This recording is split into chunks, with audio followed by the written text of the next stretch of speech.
शिवजी की नटराजन वाली dancing form की मूर्ति दुनिया के सबसे बड़े लाइब्रेरी में क्यों लगाई गई? चंगेज खान के मकबरे पर त्रिशूल क्यों लगाया जाता है? क्या शिवलिंग के पीछे कुछ साइंस छुपा हुआ है? क्या वेद व्यास जी ने नील्स बोर के पहले ही पुराणों में एटॉमिक थ्योरी बताई थी? क्या शिवलिंग हड़प्पा और मोहनजोदारो के अलावा किसी और सभ्यता में भी पाई गई थी? शिवलिंग सिर्फ शिवजी का प्रतीक है या इसमें विष्णु जी और ब्रह्मा जी को भी दर्शाया गया है? जिस स्थान पर चंद्रयान 3 का मून लैंडर उतरा है, अब उस पॉइंट को शिव शक्ति के नाम से जाना जाएगा। शिव में मानवता के कल्याण का संकल्प समाहित है और शक्ति से हमें उन संकल्पों को पूरा करने का सामर्थ्य मिलता है। कर्पूरगौरं करुणावतारं संसार सारं भुजगेन्द्रहारं कर्पूरगौरं करुणावतारं संसार सारं भुजगेन्द्रहारं सदा वसन्तं हृदयारविन्दे सदा वसन्तं हृदयारविन्दे भवं भवानी सहितं नमामि भवं भवानी सहितं नमामि। नमस्कार दोस्तों, आज का डिस्कशन बहुत ही इंटरेस्टिंग टॉपिक पर है। जैसे महादेव को समझने के लिए पूरे ध्यान की जरूरत है, वैसे ही इस वीडियो को समझने के लिए इस वीडियो को पूरे ध्यान से और एंड तक देखना जरूरी है। तो आज हम शिवलिंग और महादेव के बारे में बहुत सारे साइंटिफिक फैक्ट इस वीडियो में डिस्कस करने वाले हैं। तो पहला पॉइंट है presence of Mahadeva and Shivalinga outside of the world. दुनिया में सबसे पहले सोलर सिस्टम के बाहर जाने वाला मैनमेड ऑब्जेक्ट था वाइजर सैटेलाइट। पर क्या आपको यह पता है किस लैबोरेटरी द्वारा भेजा गया था? 21वीं सदी की सबसे बड़ी इन्वेंशन है हिग्स बोसॉन या गॉड पार्टिकल। पर क्या आपको यह पता है ये इन्वेंशन किस लैबोरेटरी द्वारा की गई थी? ये दोनों साइंटिफिक इन्वेंशन यूरोप के सन लैबोरेटरी में हुआ है और ये लैब अभी स्विट्जरलैंड में है। पर इस लैबोरेटरी में जब आप गॉड पार्टिकल के लॉबी में इंटर करोगे तो उसके एंट्रेंस में ही नटराजन की भव्य तंजावुर से लाई हुई ब्रॉन्ज की मूर्ति दिखेगी। क्या लगता है आपको, दुनिया की सबसे बड़ी लैबोरेटरी में नटराजन की मूर्ति क्यों लगाई होगी? कार्ल सेगन जो अमेरिकन साइंटिस्ट है, तो इन्होंने ही 1978 में सोलर सिस्टम के बाहर जब वाइजर सैटेलाइट भेजने वाले थे तो उसमें एलियंस के लिए एक सेंटेंस डिजाइन किया था। इससे अगर एलियंस एग्जिस्ट करते हो तो उनके पास हमारा मैसेज पहुंचे। और यही कार्ल सेगन लिखते हैं कि the perpetual creation and destruction of the universe and infinite rebirth of the universe is written in Hindu धर्म सिद्धांता। मतलब ब्रह्मांड का सतत निर्माण और विनाश और अनंत पुनर्जन्म ये हिंदू धर्म सिद्धांत में लिखा गया है। फ्रिट्जोफ कैप्रा नाम के ऑस्ट्रियन साइंटिस्ट जिन्होंने दी टाउ ऑफ फिजिक्स नाम की किताब लिखी है, वो लिखते हैं कि ये मूर्ति यहाँ पर इसीलिए लगाई गई है क्योंकि the creation and the destruction of the universe is like cosmic dance of Shiva. मतलब ब्रह्मांड का सतत निर्माण और विनाश ये शिव के नृत्य की तरह है। अगर आपने हिस्ट्री पढ़ी है तो आपको पता होगा एक मंगोलियन राजा था चंगेज खान, जिसका जिक्र इंडियन हिस्ट्री में कई बार किया जाता है। और अगर आप देखोगे तो चंगेज खान या दूसरे किसी भी मंगोलियन राजा के मकबरे के बाहर एक त्रिशूल और शंगी लगाई जाती है। तो आपके दिमाग में आ सकता है ये मंगोलियन राजा के मकबरे के बाहर त्रिशूल क्यों लगाया जाता होगा? तो आपको पता होगा मंगोलियन लोगों का रिलीजन होता है तेंद्रीन या तेंग्रिज्म, जो तंत्र शब्द का अपभ्रंशी है। और तंत्र के देवता कौन है? शिवजी, इसीलिए वहां पर त्रिशूल लगाया जाता है। आपको बता दूं कि शिवलिंग की पूजा सिर्फ भारत या श्रीलंका तक सीमित नहीं है। शिवलिंग को रोमन में प्रयापास बोला जाता था और उस समय से यूरोप कंट्रीज में शिवलिंग की पूजा की जाती है। शिवलिंग एंशिएंट मेसोपोटामिया के बेबीलोन सिटी में भी पाए गए हैं।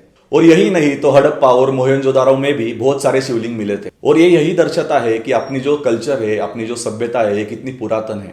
आपको पता होगा कि जापान में डाइकातुन नाम के भगवान की पूजा की जाती है। पर अगर आप थोड़ा रिसर्च करोगे तो आपको समझेगा डाइकातुन भगवान एक काल भैरव का ही एक फॉर्म है। साइंस ने प्रूव किया है कि आप जब हैप्पी होते हो तो आपके अराउंड एक स्मूथ वाइब्रेशन का ओरा फॉर्म होता है, और आप जब सैड होते हो तो आपके अराउंड जो वाइब्रेशन होती है वो थोड़ी डिस्टर्ब होती है। और आप जब ध्यान करने बैठते हो तो ये ऑरा पैराबोलिक फॉर्म में आ जाती है और थोड़ी ज़्यादा और स्मूथ हो जाती है। पर आप जब पूर्ण ध्यान में जाते हो तो इसका आकार एग्जैक्ट शिवलिंग के आकार का बन जाता है। और इसीलिए शिवजी जो है वो ध्यान के देवता है, मेडिटेशन के देवता है, और उनका तीसरा नेत्र जो है वो ध्यान का ही प्रतीक है। और ध्यान करने के लिए क्या करना पड़ता है? अपने दोनों आंखों को बंद करके दोनों बिंदु के बीच में ध्यान कॉन्सेंट्रेट करना पड़ता है। और इसीलिए जब शिवजी की तीसरी आंख खुलती है तो काम देवता भस्म हो जाते हैं, जो वासना के प्रतीक है। और इसीलिए गीता या पुरातन ग्रंथों में लिखा गया है, जब भी काम पे या काम देवता पे विजय होगा तब भी ज्ञान का विजय होगा। और आप देखोगे इसीलिए पुरुषों में तिलक और स्त्री में बिंदी लगाई जाती है। अफसोस तो इस बात का होता है कि बहुत लोगों को ये बातें बकवास या मीत लगती है, and problem is they are not the stage to understand the fact behind this.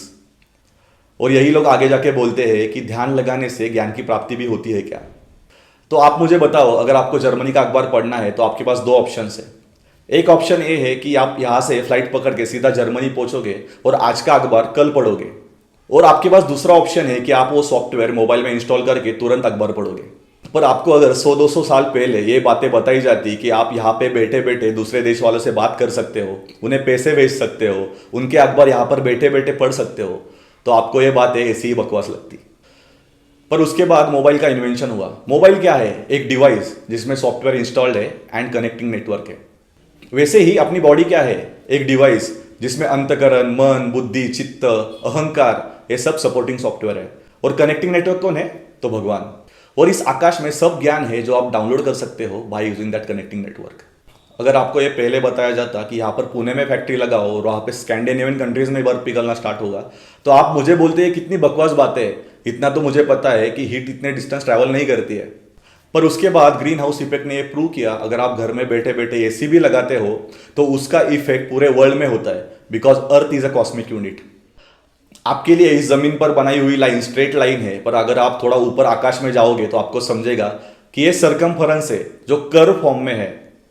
इस मुद्दे में हम ज्यादा डीप नहीं जाते हैं और आगे बढ़ते हैं अपने दूसरे मुद्दे पर। Next point is science behind Shivling. हम जब भी मंदिर जाते हैं तो बहुत बार ऐसा होता है कि हमारे साथ जो छोटे बच्चे हैं उनको हम ये बता नहीं पाते कि ये शिवलिंग की पूजा हम क्यों करते हैं या ये किसका प्रतीक है। और बहुत बार ऐसा होता है कि जिन लोगों की बुद्धि अपने कमर के निचले हिस्से में ही होती है, वो बोलते हैं कि Shivlinga symbolizes male and female organ, it is phallus और मेल जेनाइटल। ऐसे ही एक जर्मन इतिहासकार ने बोला था कि इट्स रिलेटेड टू फैलिज्म। और उसके जवाब में अपने स्वामी विवेकानंद जी ने बोला था कि Shivling is a symbol of pure Brahman और इटर्नल ब्राह्मण।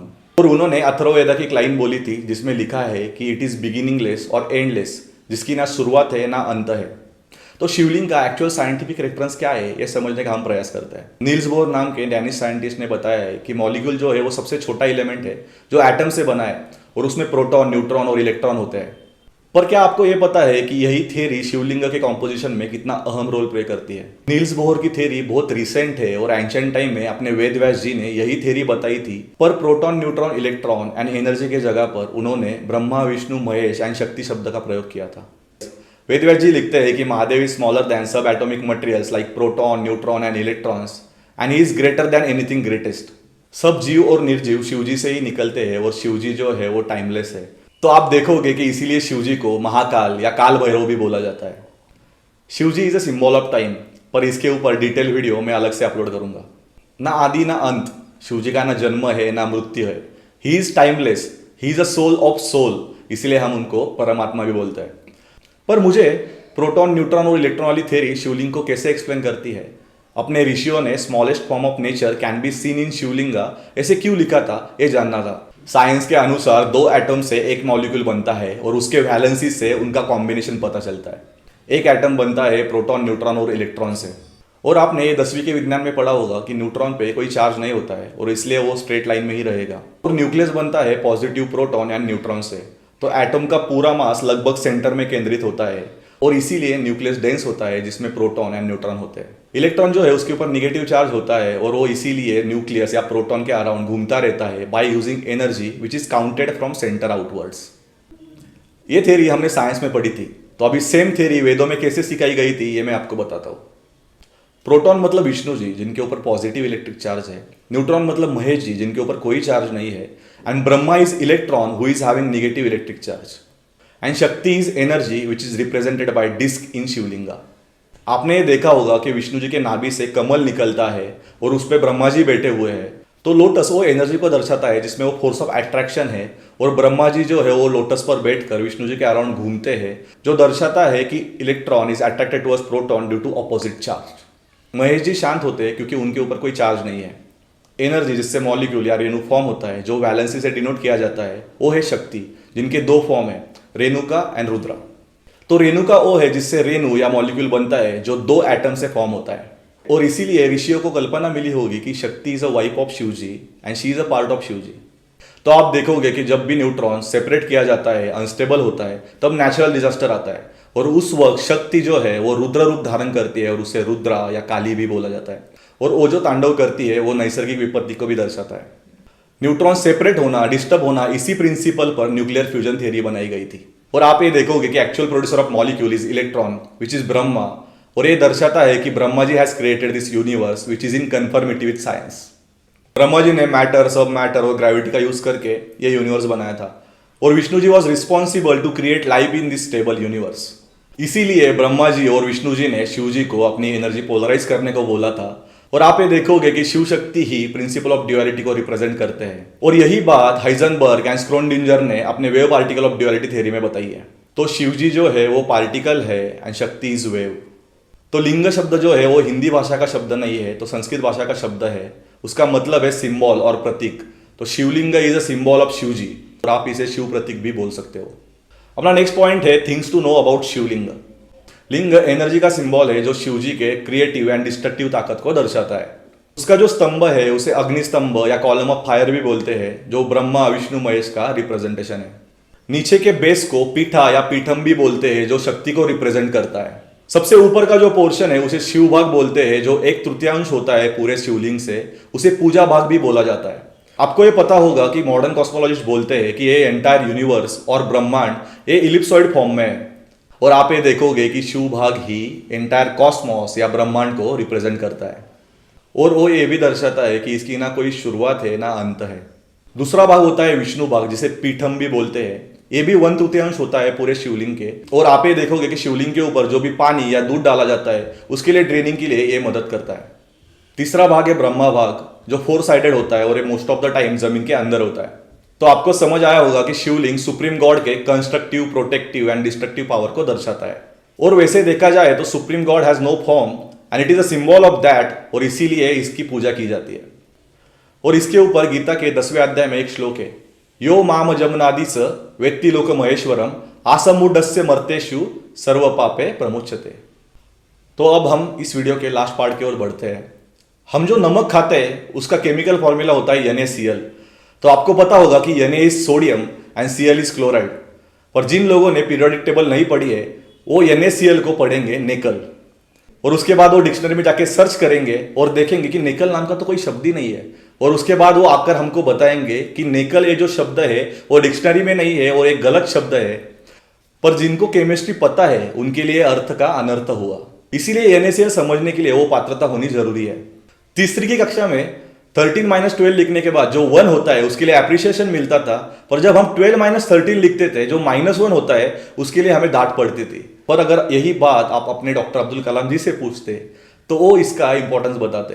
12-13 होता है -1 और square root of -1 is equal to I, which is a base of every ballistic equation of missiles. तो आपको समझेगा कि 12-13 जो है वो -1 होता है और उसका स्क्वायर रूट I होता है, और ये I जो है ये बेस है सब मिसाइल के बैलिस्टिक इक्वेशन का। तो ये 12-13 वाली बात तीसरी या चौथी के कक्षा वालों को बकवास लग सकती है, पर इसका इंपॉर्टेंस एरोनॉटिकल या मैकेनिकल इंजीनियर आपको बता सकते हैं। तो बात यही है कि शिव जी या शिवलिंग को समझने से पहले हमें उसके पात्र बनना होगा। विद्या ददाति विनयम, विनयम ददाति पात्रताम। जय हिंद, जय महाकाल। शिव शक्ति की कथा, वेदों की कथा, पुराणों की कथा या भगवत गीता, इसमें से कुछ भी सीखना है तो सब्सक्राइब कर दो बस, सिखा दूंगा। बहुत मेहनत लगी है वीडियो बनाने में, तो I hope you like the video. If yes तो please share it with your friends. Like करो और सब्सक्राइब करो, ये आपके लिए तो फ्री है पर इससे हमारी बहुत हेल्प होती है। जय हिंद।